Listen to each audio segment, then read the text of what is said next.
What's up, guys? So I've got a pretty exciting episode for you guys today. Today we're going to be talking about this motor driver right here. It's pretty awesome, the Sabortooth 12x2. So if you haven't watched the last episode where we talked about how motor drivers work, you might want to check that out first before you watch this episode. But if you already have that understanding, you can come right on in. So let's get started and we'll play around with this lovely little device and figure out why it's so awesome. Thank you for tuning in to this episode of Botcraft. I'm Ethan Taylor. Let's get started.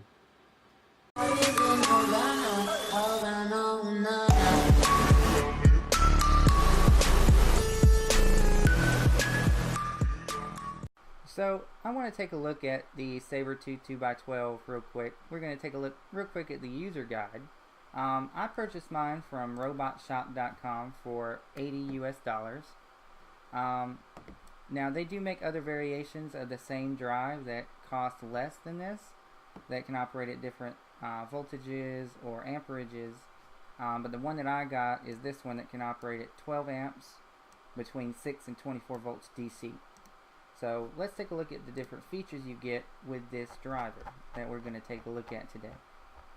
So this comes with the ability to be driven via an analog input mode, which is either by an analog potentiometers or an analog signal from a microcontroller or sensors, whatever you might use. You have an RC input mode, which is a PWM input that can either come from an RC transceiver or a microcontroller. You have a simplified serial mode, which is where your your microcontroller will send a value between 0 and 255, and this will determine speed and direction of each motor. Then you have packetized serial mode, which is basically the same thing as this mode. However, the difference here is that you also have an 8-bit address. I think it's 8-bit. I'm not sure. I have to look closer. But the idea is that you can use one UART connection from your microcontroller and control multiple Sabortooths from that same interface. And there it is right there. It's a 7-bit, or no, I'll have to look at it closer. I can't remember exactly how many bits the address was, but anyway, the idea is that you can address multiple Sabortooths at a different address and use the same UART interface to control all of them independently. So this is a handy user guide if you've never used the Sabortooth. Something to check out. Shows you how to mount the Sabortooth depending on your configuration. Make sure you always have the power wires in the correct orientation, and shows you how to do all the wiring based off what mode you're using and everything. So let's take a closer look, and we'll use these different features real quick. So let's head over to the bench and check it out.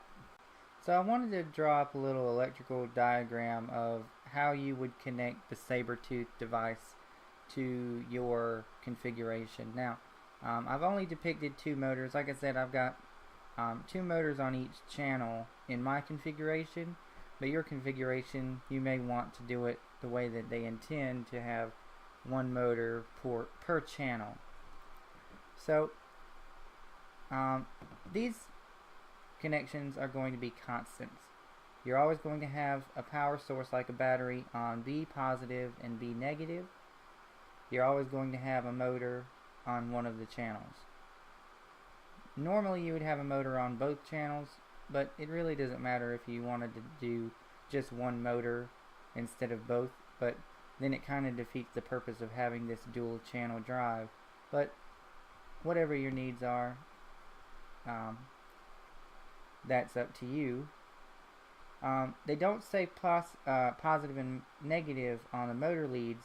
They just say A and B, but A is usually indicated as positive and B is negative, but because it really doesn't matter, the motor will rotate either way, and depending on how your configuration is set up, you may have to reverse these leads anyway to get the motor to rotate in the correct direction when moving forward. So it just depends on your particular application. So just make sure that when you set this up, you understand how the wires need to be set up, and don't mix the positive and negative for the motor lead, or for the battery leads, I'm sorry, because this will cause damage to the drive. Up here is your interface to whatever is driving your motor driver. Now this produces a 5-volt supply, so if you wanted to power your microcontroller from this, you can do that. It's not able to run a whole lot of current, but it can power something like a little Arduino board or something, or if you have a RC motor controller, then you'd hook it up to this 5-volt supply. If you don't use this, then you would just connect your common of your microcontroller to 0 and then your signals, and we'll get into how these need to be configured for your particular application in just a moment. I just wanted to go over the electrical design, or the electrical connections that you'll need to be aware of before we get started. Alright, so we're first going to look at the configuration for the analog mode, which will be the first mode on the Sabortooth driver. In this configuration, you need 2 separate potentiometers to control your separate motors. Now you could either use potentiometers like I've indicated here, or an analog signal from 0 to 5 volts from a microcontroller that can produce an analog signal, or a sensor that can provide a signal from 0 to 5 volts. In this way, R1, which is our first potentiometer, and is connected to S1, would control motor 1, and then S2 would control motor 2. So the way the manual indicates, 2.5, or half of the resistance value, would be 0 volt, or 0 for that particular motor. Basically, that corresponding motor would be off. And according to the manual, full forward would be 5 volts, and full reverse would be 0 volts. So you would need it to stay in a 0 point in some way. For you would want the potentiometer to stay at 2.5 volts if you don't want the motor to just start moving. So this is how you can control forward and reverse with an analog input, and you just connect it across 5 volts to create basically a voltage divider for the reference of S1 and S2. So what we're going to do is I'm going to connect a little joystick which has 2 potentiometers, and that's going to allow us to control 2 motors with that. And I'll just hook it up to the motors of the rover so we can get an idea of how we could utilize a joystick to control the rover. So let's take a look at that and get that going. Alright, so just like I demonstrated in the electrical schematic, I have wired the Sabortooth up to this joystick which I had, and connected S1 to up down and S2 to left right. The motor wires are connected to the rover, and the positive and negative is connected to my power supply right now, which is supplying a 10-volt power supply. It's providing a 10-volt source and can do up to 3 amps, but we won't use all 3 amps for this configuration. Before you apply power, you should also make sure to configure your dip switches for the mode that you want to use. So in this configuration, we're using the analog mode, which is the first one here. And all you do is set all the dip switches on except for number 4, and that sets you for analog mode. And as I said, the center is 0, and all the way up is forward, and all the way down is reverse for both potentiometers. Now, you don't necessarily have to use a joystick as I have in this configuration. You could use a sensor, or you could use a microcontroller that can produce an analog output. Just make sure that the analog output is 0 to 5 volts, and if it's not being fed from this, then you just need to connect the common. You don't have to connect your 5 volts to your microcontroller or whatever else is driving it.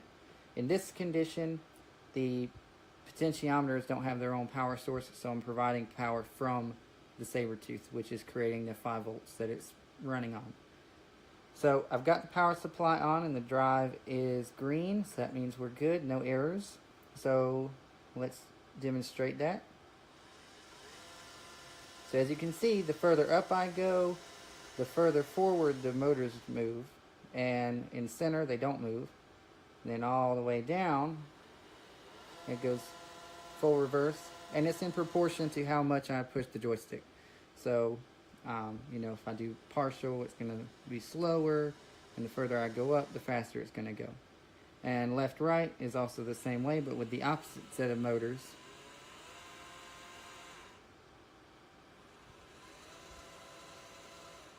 And you can do combinations because this joystick allows you to move the joystick in all directions.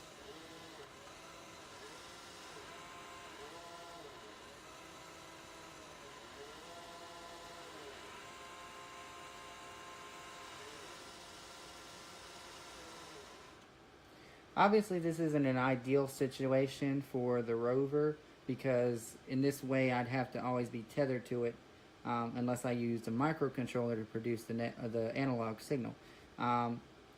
So this mode works great for, you know, like if you had a sensor, or if your RC controller could only produce an analog signal, or if you wanted to use an analog signal from your microcontroller. But I will not be using this method. I just wanted to demonstrate this method and how you could connect it to your particular application if you were to use the Sabortooth.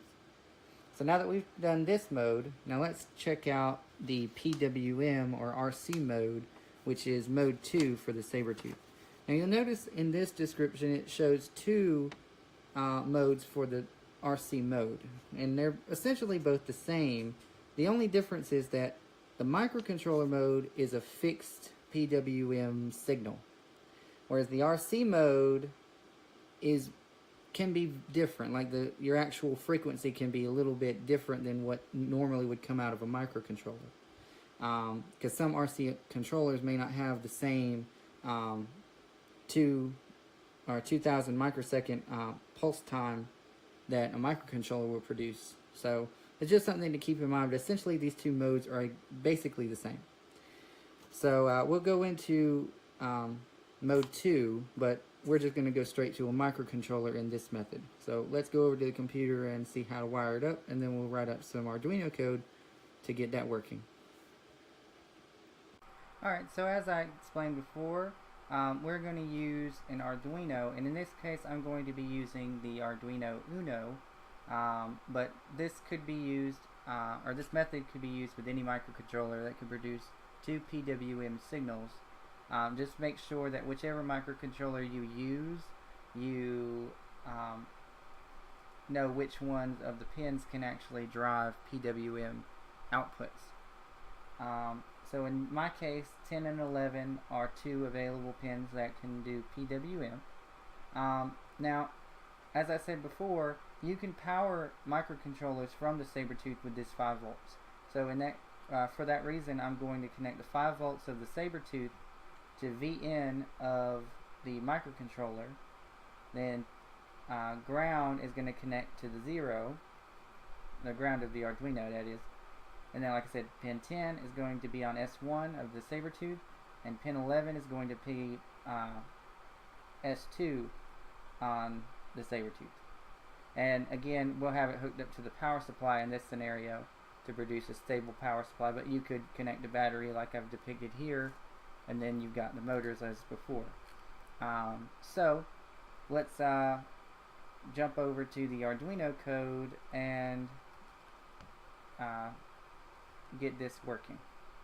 Alright, so to do a basic example, we don't necessarily have to reinvent the wheel. We can go into our examples, and because we're using a PWM signal, we can utilize the servo example code. So we go down to servos, there we are, and we'll do sweep. Because the way sweep works, it'll sweep up in a positive direction, and then it'll sweep down, and this will essentially create the motion we want. But this only works for one channel, so we'll have to add to this program to be able to get it to do both channels at the same time. So the first thing we want to do is change the pin that the servo is going to be on. So in that, or I'm sorry, the drive.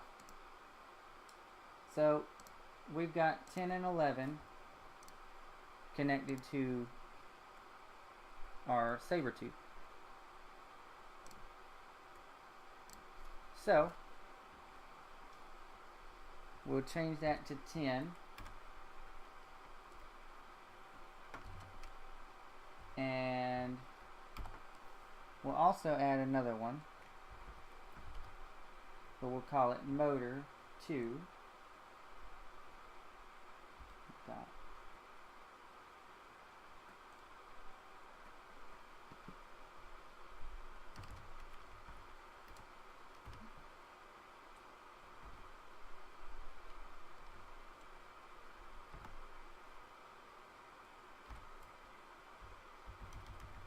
And we'll change my servo to motor 1.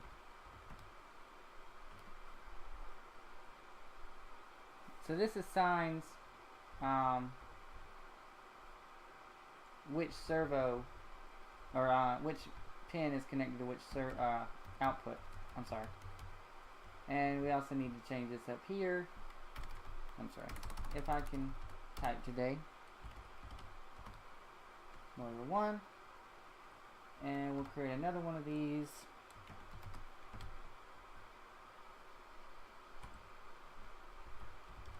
Motor 2. And don't forget that colon.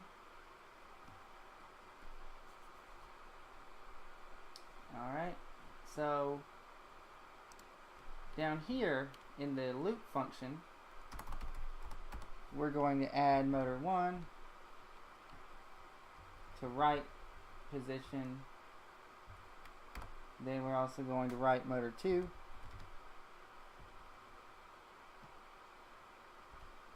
Dot right.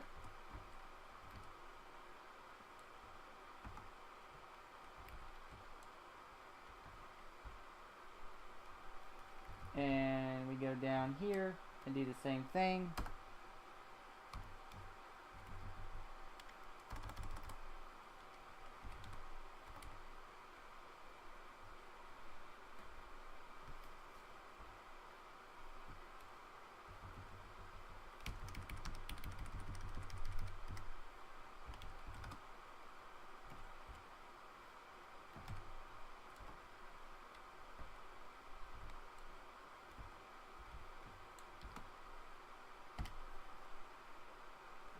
Alright, so the only thing else that I want to change is the delay. I want to bring that up a little bit because I don't want this to just like kick off. Usually this is designed to control a servo, which can respond a little faster, but because we're driving two motors, the speed may need to be a little bit different. So we don't want it to like change speed faster than we're willing to go. But the motor should be okay if you were to leave it the way it was, but my concern would be creating too much jerk on the motors. So we got this code, and we'll flash it to the Arduino real quick. So let's get that ready. So I had to fish out a little USB cable real quick. I was not prepared. Alright, so I got the Arduino connected. So let's search for our board. Alright, looks like the board is on COM 5. And we need to select the correct board. We've got an Arduino Uno. Alright, so let's go ahead and upload this. And if there's any errors, we may have to fix them.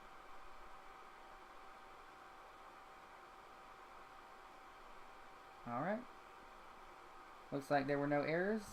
It's flashing the program.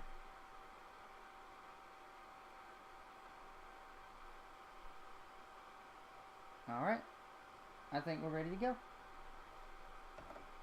Alright, so let's go hook it up to the test bench and go from there. Alright, so we're going to wire that up real quick. I've replaced the joystick with an Arduino, so we're going to wire that up real quick.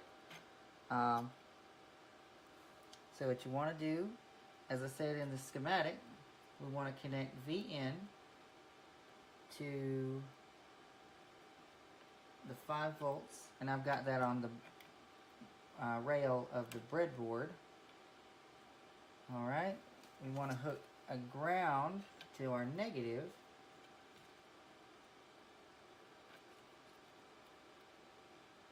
Alright, and let's bring it closer a little bit. Alright, so S1 we're going to have on pin 10. Let's get the wires untangled here. Get closer. And S2 to pin 11.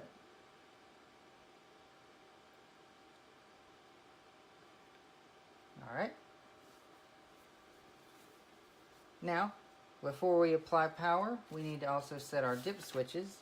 And we're using the microcontroller mode, which in this case requires 1 and 4 and 8, 1, 4, and 6 to be off, and the rest need to stay on.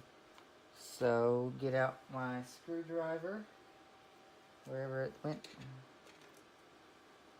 and turn off 1. 4 is already off, and 6. That looks good.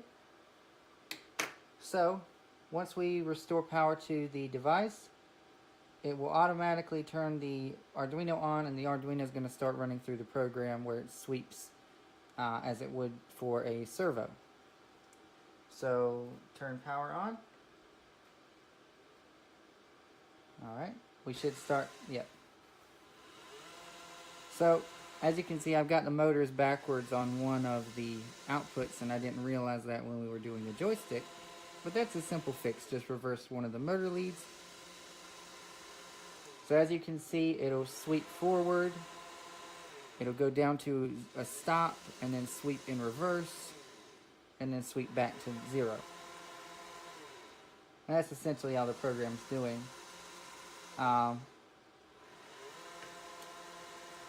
cut to an image to show you what PWM looks like on an oscilloscope, so we can kind of get an idea of what the microcontroller is producing. But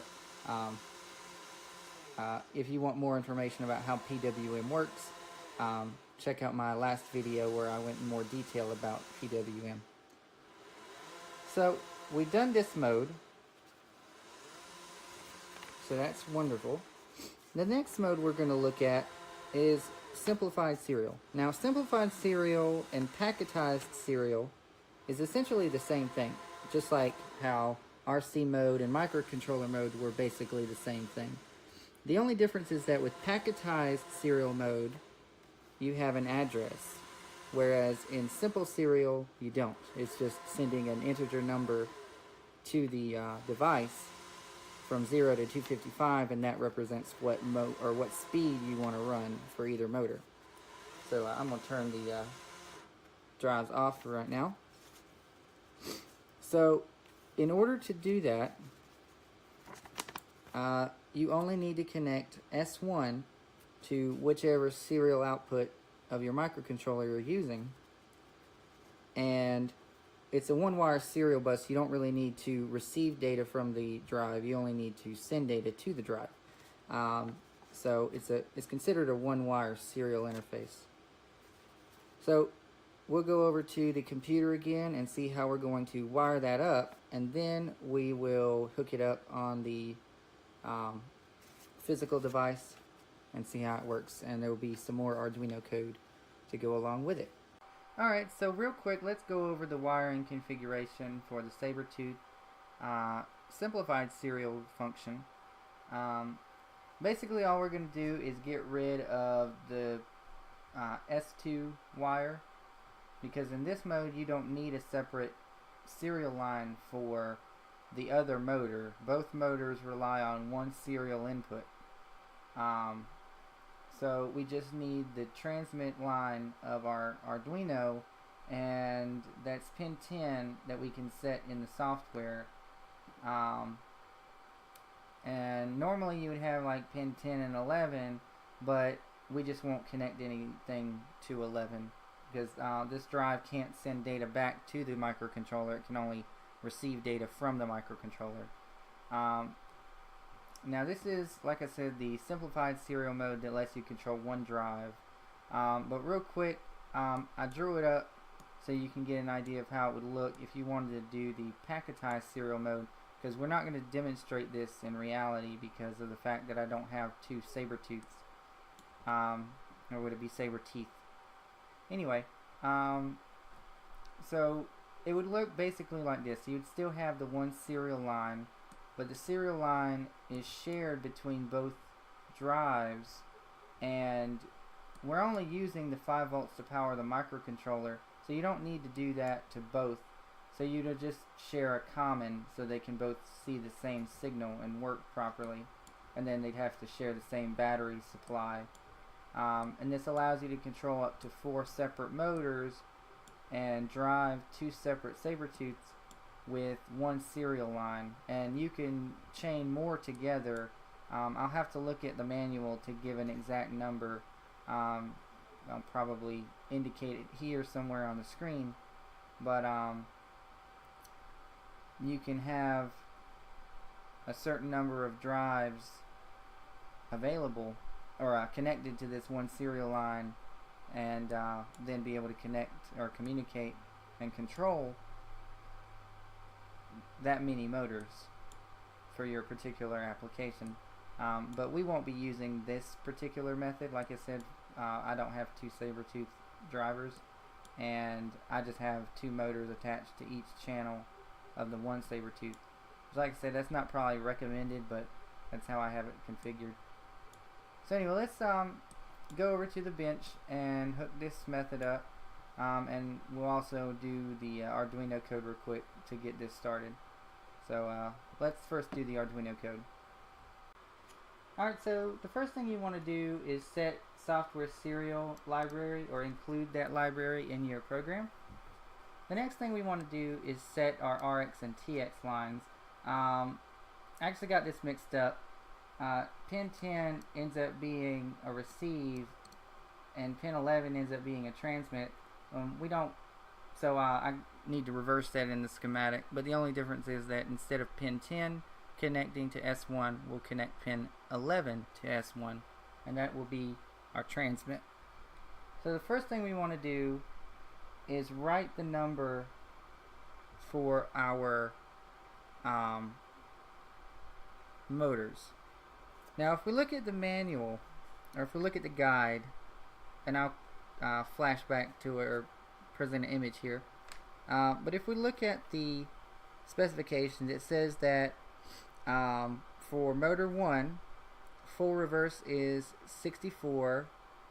I'm sorry, 1 is full reverse, 6 is stop, and 127 is full forward.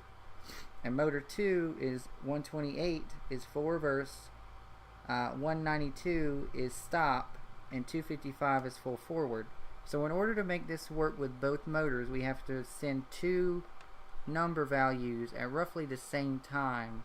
And because we don't want this thing to just automatically kick on, what we want to do is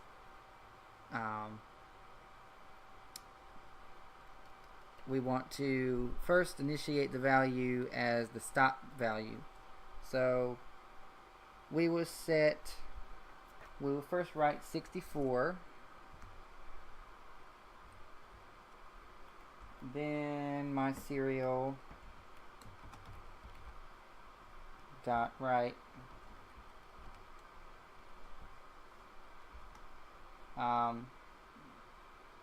192.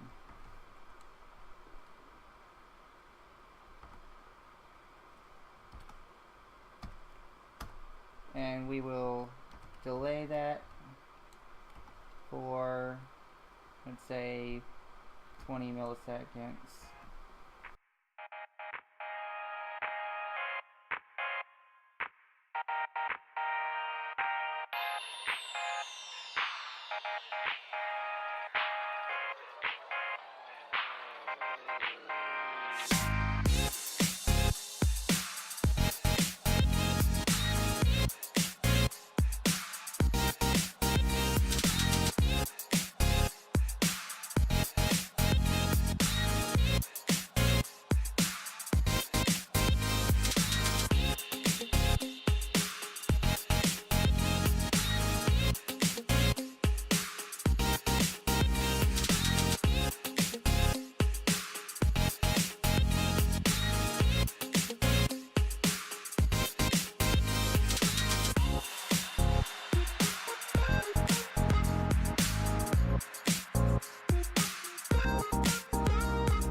Alright, so we've got this script finished. I cleaned it up with some comments.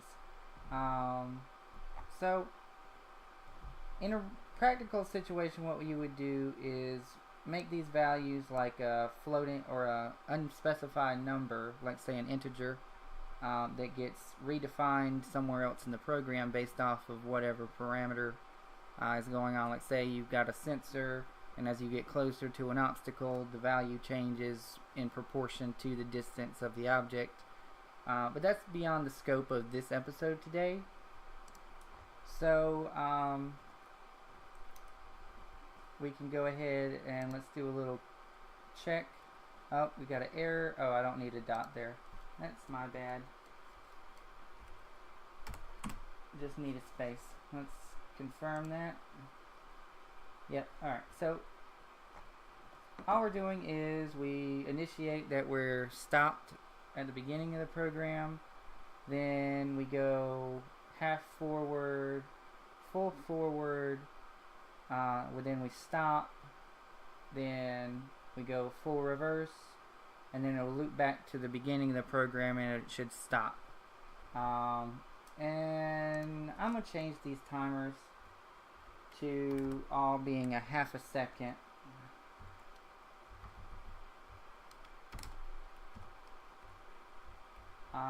This one I'll leave, well, no, I'll make that half a second as well. So that doesn't change much, but just confirm that we're still in the green. Like I said, this isn't really a practical program. This is only for example purposes. And just to demonstrate how you would use these different modes with the Sabortooth motor driver. So now that we've got this set up, let's go wire it up real quick. And like I said, we're going to reverse our signal to pin pin 11 as being our transmit from the microcontroller. So like before, we're going to do the same setup. Similar setup, but one thing I want to do is find my screwdriver, and we're going to take out the wire for S2 because we don't need it. I know you're not supposed to use these jumpers for this, but they go right into the Arduino, so it's perfect. So we did that. Alright, remember our signal is coming from pin 11, not pin 10 like the diagram specified. That's my mistake. Make sure that's what we're on. Nope, need to go over. Alright, now the only thing we need to do is reconnect power. So I disconnected it when we did when I uploaded the program, because if you don't, it's going to attempt to put power through the drive from the Arduino, and the Arduino can't run the drive, and there's not enough power, so your Sabortooth will fault out and give you an error. But simple to just unplug the wires and then hook your USB connection up to it. So now we got that back in there. We should be able to apply power to the Sabortooth, but first we need to set our dip switches for what we're doing. So according to that, for the regular simplified serial mode, we turn on 1, we turn on 1, 2, 4, and 5 are off. 1, 3, and 6 are on. So let's do that real quick. Let's see. 1 is on. 2 is off. 3 is off. Oh no, I'm sorry. 3 is on. Get it together. 4 and 5 is off. And 6 is on. Alright. 1 on, 3 on, 6 on. Yep, alright. So that should work correctly. And what should happen is it should not move immediately, and then it'll automatically move one way, and then it'll move half forward for half a second, then it'll move full forward for half a second, then it'll stop, and then it'll go full reverse. So actually, before we do this, because one of our motors was backwards, so let's reverse that real quick too while we're here.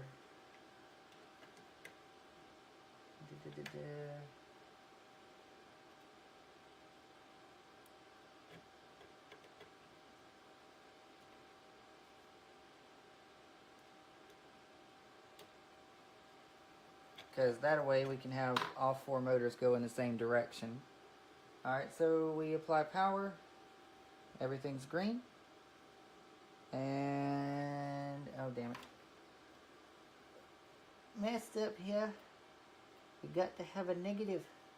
Hopefully that won't cause problems. There we go. Alright. And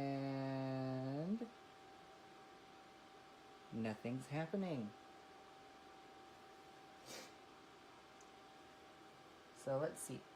What is not happening? So we've got our pin on pin 11. Maybe, I don't think it's the wrong one. So,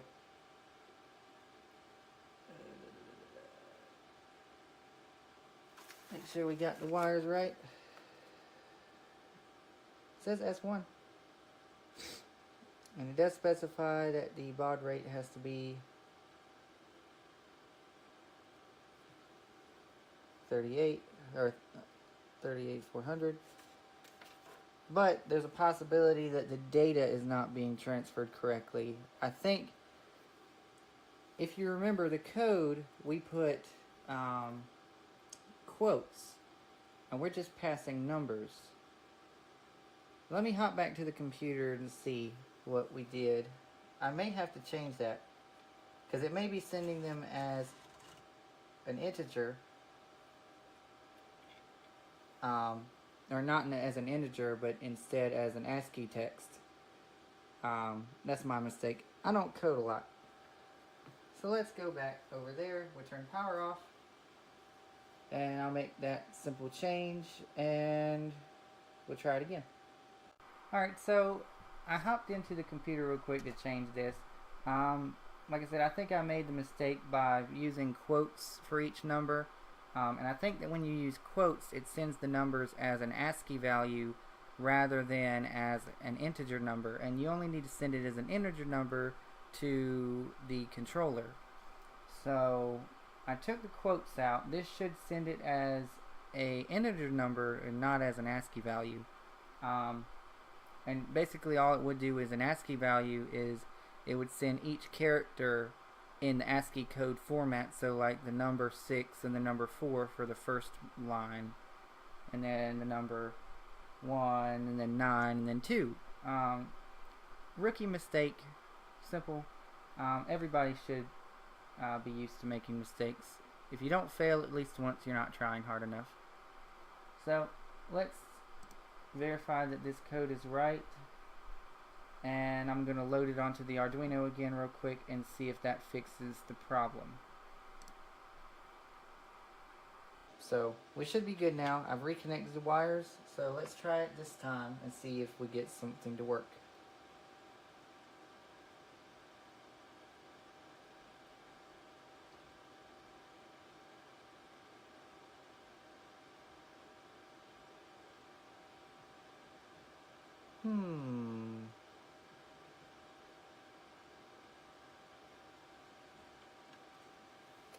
Let's see.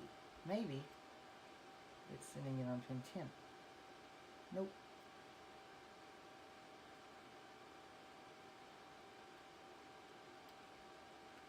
It's on pin 11. Let's break out the scope and see what's happening. Wah, wah, wah. So I think I figured out what the problem was. I think that we were sending the numbers the right way this time, with setting them as integer numbers with taking the parentheses out, or I'm sorry, the quotations out.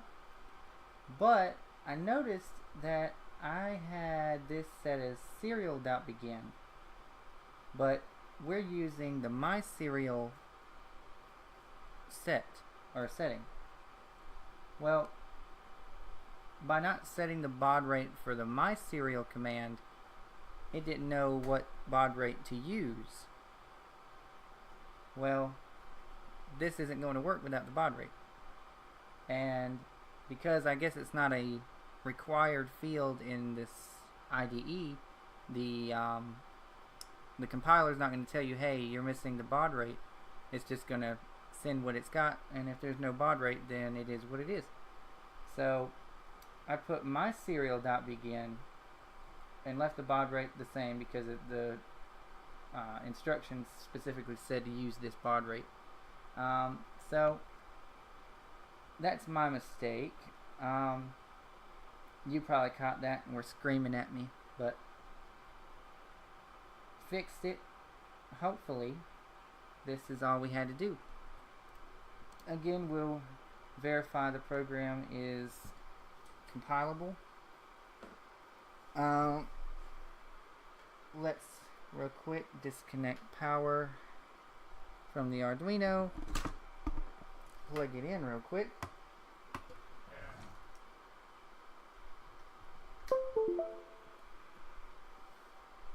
And load it on there.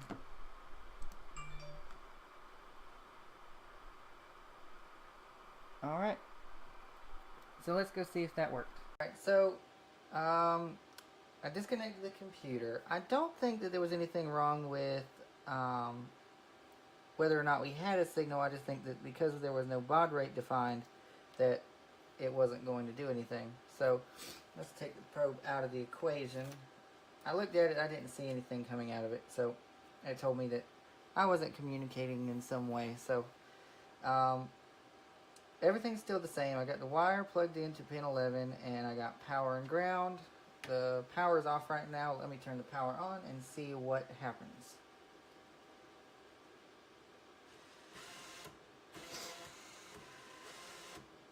Alright, so this is not exactly what we want to have happen.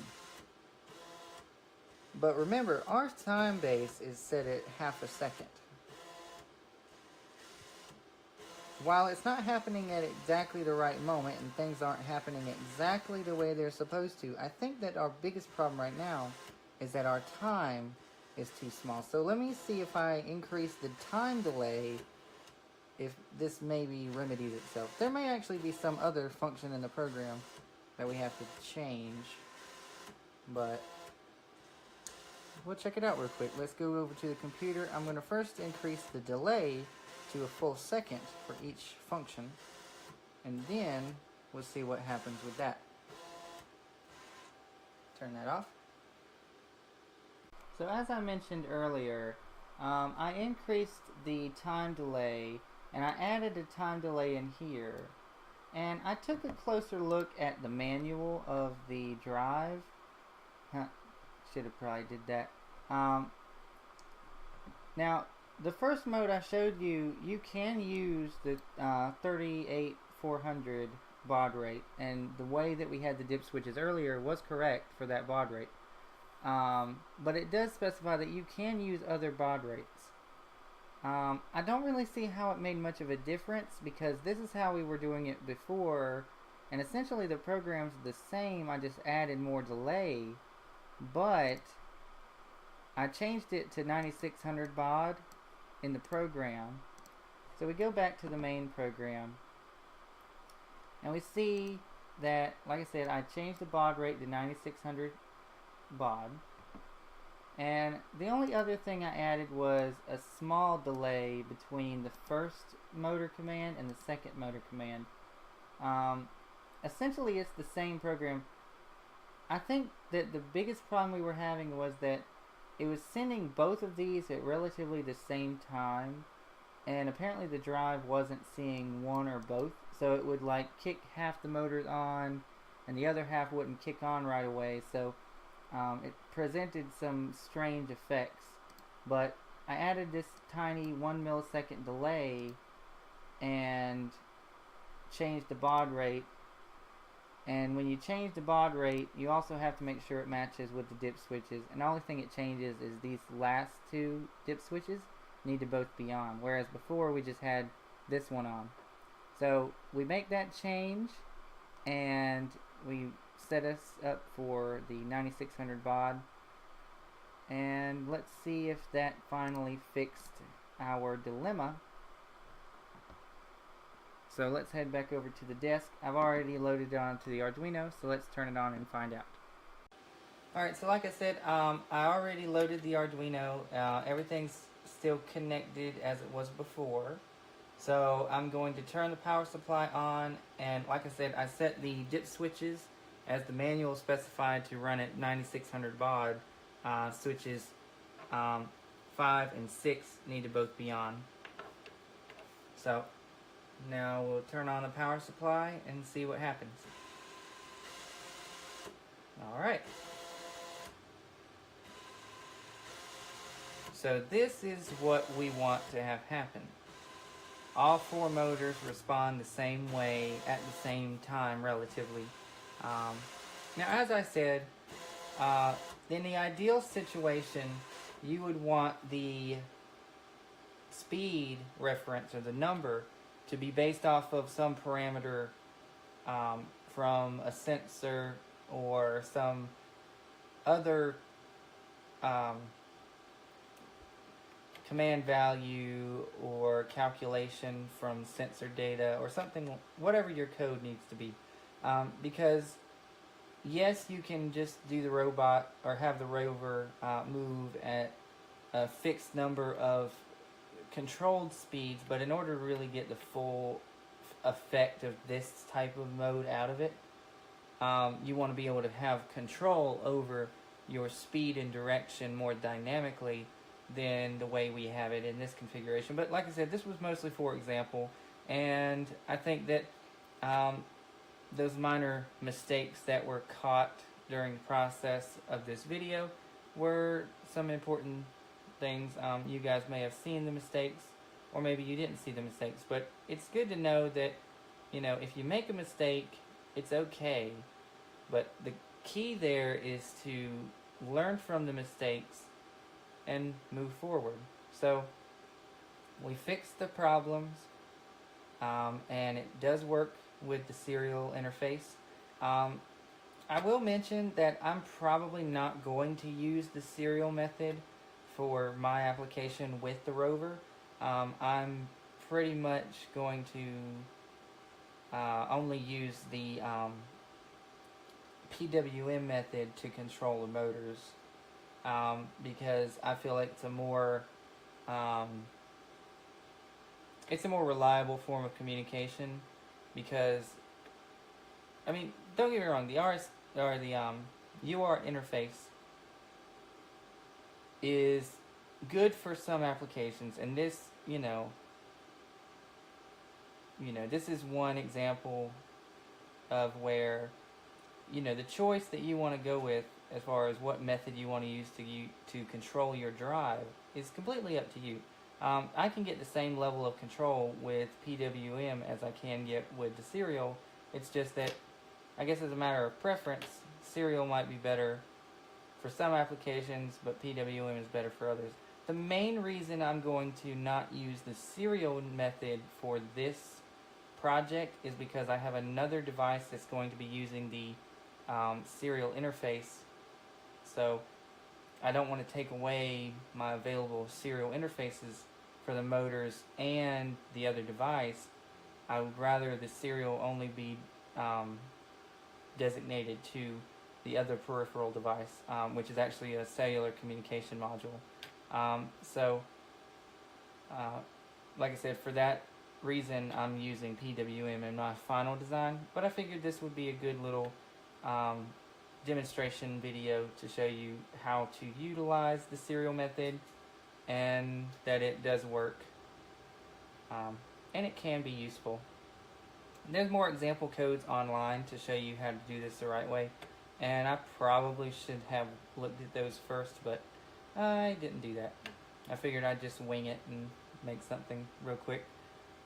Well, either way, we got it working.